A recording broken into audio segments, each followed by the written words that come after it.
Welcome back. Wrestling in the Basement. So, 4 redos for welcome back. Whatever. Welcome back. Wrestling in the Basement. Now you fucking threw me off. Wrestling in the Basement Survivor Series. 2017 / NXT Takeover Houston War Games. That's a mouthful. Yeah, so I'm going to start. Brian hasn't seen War Games. I saw most of War Games.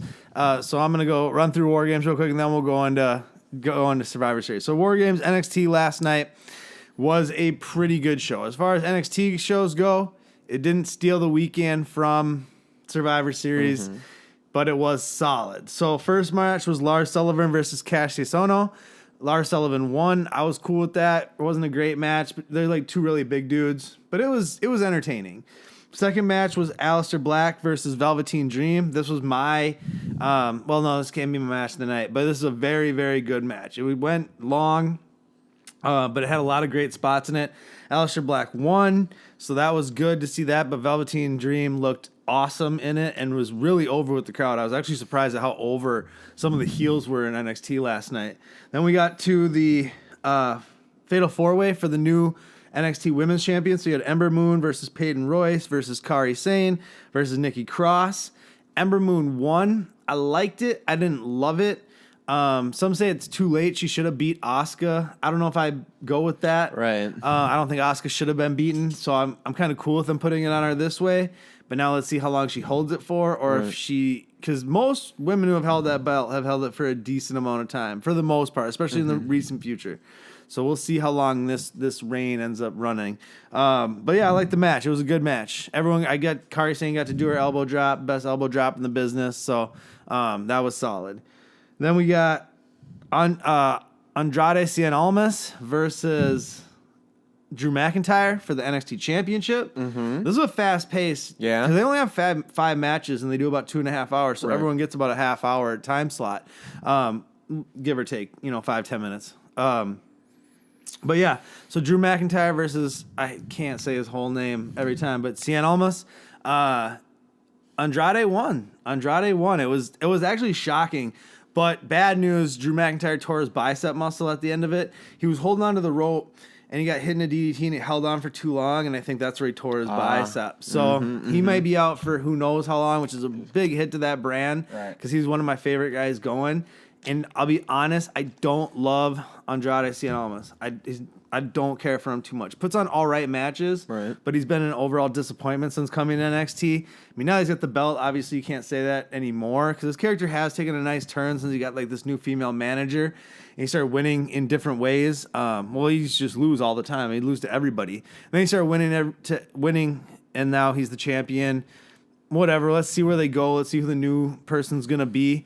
Everyone says it really doesn't matter who the champion is because they're just holding the belt for Adam Cole. Apparently, Adam Cole is going to be like, the next guy. Like the next guy down there. Which that's it. I wonder if Drew McIntyre, when he comes back, will go back into NXT or actually come to the main roster. But that's another discussion for another time. So then we had War Games. So Sanity versus the Undisputed Era, which is Bobby Fish, Kyle O'Reilly, and Adam Cole, baby. And then you had them versus, I'm calling them AOPRS. So the Authors of Pain and Roderick Strong. So, because Authors of Pain is AOP and then just Roderick Strong. So I call them AOPRS. In Cincinnati. That's a throwback. Nobody got that. But that's all right. So they were in a War Games match. 2 rings, 1 cage. It hasn't been like 20 years. It was cool because Dustin Rhodes was there. And Arn Anderson was there. So they had one of the 4 horsemen who had been in a lot of them, and Dusty kind of invented War Games, Dusty Rhodes. So having his son there was pretty cool. Undisputed Era won, but it was a crazy match. So the way it started was, the way they broke it down was one competitor from each team started in the match. Right. And then every 3 minutes, the rest of the team got let out, and they were in like shark cages, right? Right. So it was like, maybe it was like 5 minutes for the first team to be let out, and then 3 minutes in between then. So it was by time 15, 20 minutes had elapsed, then you had all 9 people in the ring.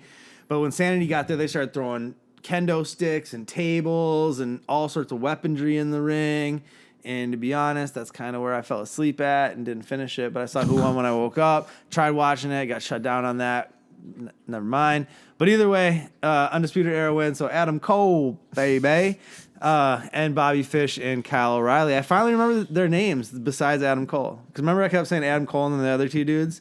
Well, I finally memorized the other two dudes' names. So nice. Yay me. All right, so that was NXT. So now let's go, boom, Survivor Series 2017, Brand Supremacy. Is that right? I mean, they pushed that heavy. Yeah. They pushed it heavy.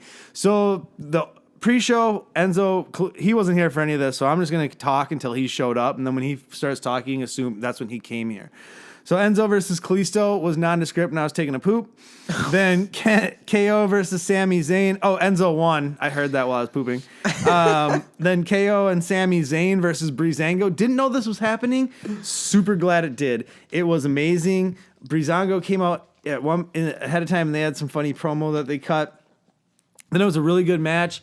Obviously, KO and Zayn won, as they should have. And they come into play later in the road, but we'll get there when we get there. Spoilers. So then we go to the main show. I didn't say where they came in. They could have been a backstage segment. Duh. Then we got to the main. They started out with the Shield versus the New Day. Good move, because it was a great match. Shake your head. You weren't here. The one thing I wrote down was, ouch, Dean. Dean got his ass kicked the whole match. Like, literally, they beat the crap out of Dean. There was some great spots, though, between the New Day and the Shield. Honestly, I didn't know how much I wanted this match until after I saw it. It was just great. It reminded me of Elimination Chamber, Wyatt's versus Shield from, 5 years ago? It was when they were here in Minneapolis. I think it was, I want to say 2012. But I can't have been that long ago. Who knows? Whatever. So then main show. Oh, no, we're already in the main show. Did I say that? I did say that. Never mind. So then the second match of the night was the Women's Survivor Series match, which I thought was also a smart move, because they kept it going with the excitement, because that match was solid. It was short, but it was good. So you had, I'm not going to run down everybody who was in there. You know, right. Team SmackDown versus Team Raw. The way it played out was interesting, though, because the captain of Team SmackDown was eliminated almost instantaneously, right? Which was Becky Lynch, and then which was so weird to me. Then they had a nice moment between Tamina and Nia that ended really weirdly, with Nia being counted out in a stupid fashion. But it was all kind of a setup to really sell Asuka at the end. Asuka ended up taking out 3 of the 5 competitors. God, because she beat one, and then somebody tagged themselves in. They got pinned, and then she ended up having to finish off the other 2. Because Bayley got taken out, and then Nia got taken out, and then who else? Oh, Alicia Fox got taken out, and then Sasha Banks got taken out. Right. Because remember, Alexa Bliss, Asuka took someone out, then Sasha tagged herself in and hit the bank statement, got someone to tap out, then she got eliminated, and then Asuka was left to finish up Natalya and Tamina, which she did no problem. Asuka looks amazing. Everybody else, whatever, and that was that. Yeah. And then you were here. Then now you're here. So I'm now here. you can start talking about stuff. So Miz versus Baron Corbin came next. Now this is when I think it was at this match I pretty much predicted the rest of the card, like how they were going to book it. And I'll say this: it was very predictable, but it worked to perfection, right? And it really sold the show going forward. So they had a running ticker about SmackDown versus Raw matches, and obviously, after Shield versus New Day, it was 1-0 Raw. After the women's match, it was 2-0 Raw. Then we had Miz versus Corbin. Corbin wins. So now SmackDown gets its first point of the night. Well, and that one was a pretty solid match. It was a better match than I thought it was going to be. It was definitely a better match than I thought. They played the social media bits off like Snapchat and Instagram. Maurice was there, so that added a layer to it. But yeah, Corbin winning was definitely, I don't think, what a lot of people expected. Right. But then after we thought about how they were doing it and we saw the counter, it kind of, you had to get SmackDown a win by that point. You know what I mean? So then after that, like I said, we knew it was going to be Sheamus and Cesaro and the Usos. So then it was.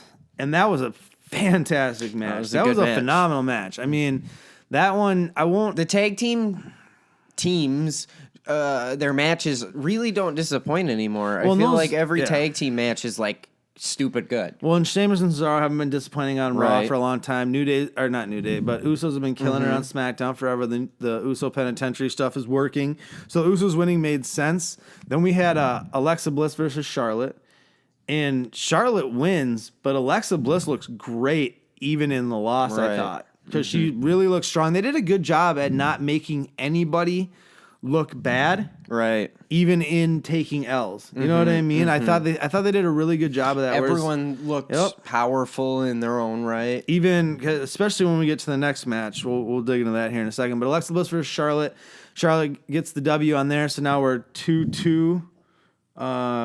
Right? Oh, no. So now we're 3-2. 3-2. SmackDown versus Raw. Doesn't really So count. going into Brock versus AJ, which everyone knew how that was going to go. Yeah. Everybody knew how that was going to go. Brock was going to win. Brock had to win. There's, as much as we'd all love to see AJ win, you just don't do that right now. So this match went 15 plus minutes, though. That I don't think everybody saw. Brock sold for AJ like Brock's never sold for another human being in his life. AJ crazy. Styles got a great match out of Brock Lesnar. Not a 5 minute. I mean, Brock's cardio even kept up. That Pele kick where Brock was on all fours, and it was like the trick I think to kick. this is it's all about. I mean, realistically, wrestling's not just about one person. It's the pair. Right. Almost any wrestler at AJ's caliber can make I could walk into the ring and he could make me look awesome. Definitely. So it's like, Brock's cardio sucks and, he can only handle, but he's definitely not Goldberg levels. No. And even so, it's like they can still turn that into an easily just the way good match. Just the way he sold was surprising. Enhanced the match psychology incredibly. You know what I mean? Because if Brock doesn't sell like that, AJ doesn't come out of that looking as strong. AJ takes the L, but I mean, at one point we thought Brock really hurt himself because the way he was favoring that leg, and he didn't get up for a couple minutes after the match. It was. I'll be curious to see if there is any for real injury, but from what I'm reading online right now, there's nothing. So even the way he was wrestling changed as he was facing after AJ. He hit the calf crusher too. Right. He instead of just doing Brock Lesnar or John Cena stuff where it's I'm just stronger and I stand up. He literally grabs him and he's just boom, boom, boom. It's it's not wrestling anymore. It's street fight. After that calf crusher, he was just pounding him. That was he took a gut beating, but AJ looked phenomenal in it. Phenomenal in it. Come on, set up for you. Phenomenal. Jesus. What do I look like? But yeah, so then we got the men's. We had an hour left in the show at this point. So and we were like, oh god, they didn't need. I don't think they needed 4 hours for this paper. Actually, I take that back because I wouldn't want to see any of the matches cut much shorter. Right. And I wouldn't like to see any of the other matches cut out. So maybe this is the one time I'm going to say they actually utilized the 4 hours appropriately. Well, I'll say this: the last match, I think you could have probably cut 15. 20 I don't know because minutes. the beginning part was so good. The beginning part was so good with Finn versus Shinsuke and Bobby Roode versus Triple H and that was it was good. Or was it Bobby Roode versus Angle? No, it was Bobby Roode versus Triple H.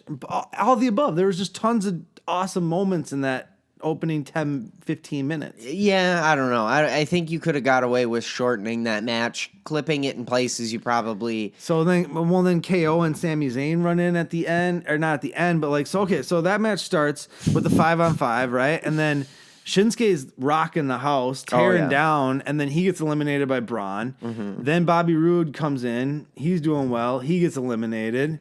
So then it's at 3-5 at this point. Yeah. Then all 5 members... suplex Braun through a table. All 5 members of SmackDown. I thought they suplexed him. Didn't they get him up and all suplex him through? Whatever. Either way, they put him through a table. Semantics. So they put him through a table. So he was down and out for a while. Then they went back. Cena got eliminated by Angle at the ankle lock. Isn't that how didn't Cena end up tapping out to Angle? No. That's right. He didn't tap out because then he ended up getting 2 angle slams and a coup de grace. Right. Of course, Super Cena had to take 6 finishers, but then he got eliminated. So it's 4-3 or 4-2 at this point. Right. And then it ended up okay. It did go on a little bit. They could have, but no. Honestly, no. They couldn't really cut much, to be honest. Because then Sami Zayn and KO showed up while Orton was in the ring, beat the crap out of Shane. And then Shane grabbed a chair and started beating the crap out of them. They took off. Orton got beat by... Who did Orton get pinned by? Oh, God. See, matches like this because is then so he tough RKO'd Finn and knocked Finn out. Then didn't he get taken out by Pedigree or Braun? One of the two. I think it was a Pedigree, but I'm not going to say so for then sure. Triple H, possibly. So either way, it was all of a sudden it was Shane O'Mac versus Angle, Triple H, and Braun. And Braun was in the ring at the time, so Braun pinned him. Right. It's because Braun was in the ring at the time. Then Triple H tagged himself in, and I kept telling you, somehow Angle's tagging himself in, and then he's either going to get eliminated or screwed. You know what I mean? You never said screwed. You said eliminated. Whatever. He did get eliminated. So then Angle tags himself in. Then at one point, Hunter jumps in, screws Angle. Well, that's Shane after O'Mac it looks like he's gonna freaking make Shane tap out. Like, to the ankle. Yeah, that was when the ankle lock came into play. So Angle had Shane in the ankle lock. It looked like he was going to tap out. Then Triple H came in, hits Angle with the pedigree, pulls Shane on top. Then Triple H and Shane are kind of like talking, and Braun just standing there, a very confused look on his face. That could have been cut shorter. We'll get to that in a second. But then Triple H turns, pedigrees Shane O'Mac. Triple H wins the thing. Braun stands there looking very bewildered for like 5 minutes. That's where they could have cut it right there. They could have cut that time down. Then he like turns on Triple H and like pins him in the corner. He's like, "Don't ever like screw me over again or play me for a fool or something, or you'll never play this game again." He said something. Steal my victories. He didn't say no. He didn't say that. He said, "Don't ever like." He said something about screwing me over or like play with me or something like that. I don't remember what he said clearly, but it was not. It was not. Don't steal my thunder or steal my victories. But so then Triple H gets up after he like chokes him in the corner and tells him, "Don't mess with me." Triple H gets up and decides he's going to try to attack Braun, which is stupid. So then he gets 2 running power slams. So Braun Strowman fully face turn at this point. I'm fine with that. And then that was it. Pay-per-view's over. And I guess afterwards, then Stephanie came out to console Triple H in the ring. But Angle and Triple H are getting ready for Mania. Braun versus Triple H can kind of... I mean, you could have that kind of holdover, or they could have Kane because Triple H and Kane have always been cool, so it just gives them a reason to get the Braun Kane thing going. It'll be really interesting to see what they do with the Universal Championship going forward. Finn and Samoa Joe look like they might have something still cooking afterwards. It'll be really weird to see. And then obviously on SmackDown, I don't know what the hell they're going to do over there. I honestly don't. I wish I did, but I'll be watching to find out because I'm curious. Like, no one has anything really set up. There's no one really going after Baron Corbin's U.S. title. Who's AJ's next opponent going to be? Well, Jinder's going to shoot again. Whether he wins or not, we'll see. They'll do that one in India. I don't think he'll win. KO and Sammy versus Shane and Daniel Bryan at some point, maybe. That would be crazy, but I don't think so. But they're gonna have. I mean, it'll be something. It's a fresh slate right now for Mania. We'll see if it turns anything. But Stephanie was setting something up with Daniel Bryan, talking about like if Shane's injured, that show's yours. Like right. I think it was in the middle somewhere. Yeah, he had a weird look on his face. It'll be interesting to see because like I said, they have a few things like the groundwork laid, but most of it's kind of a clean slate going into. Clash of Champions is next, and then we're already at Royal Rumble.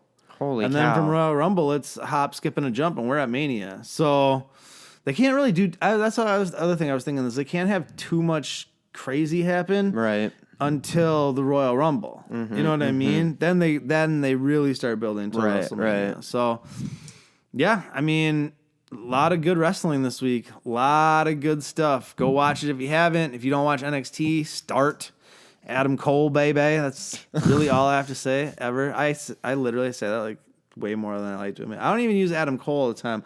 I'll just like do something and I'm like, baby. I don't know. I have problems in my life. Until the next video, like, share, subscribe. Check out some other videos that we do. You didn't rate it. Oh, shit. Golly, he's just shutting her down. Give it a grade. B+. I really liked it. Yeah, I was gonna say like B+, A-. Yeah, B+. No, A-. I'm gonna go A-. Really? I really liked it. I really enjoyed the whole night because I saw all the matches. You came in late. Shield New Day put it to that A- for me. Well, I can see that. Had you I could seen see that. Shield New Day, you might be saying A- right now. All right, until the next video, like, share, subscribe, blah, blah, blah, blah, all the stuff I said before. Deuces.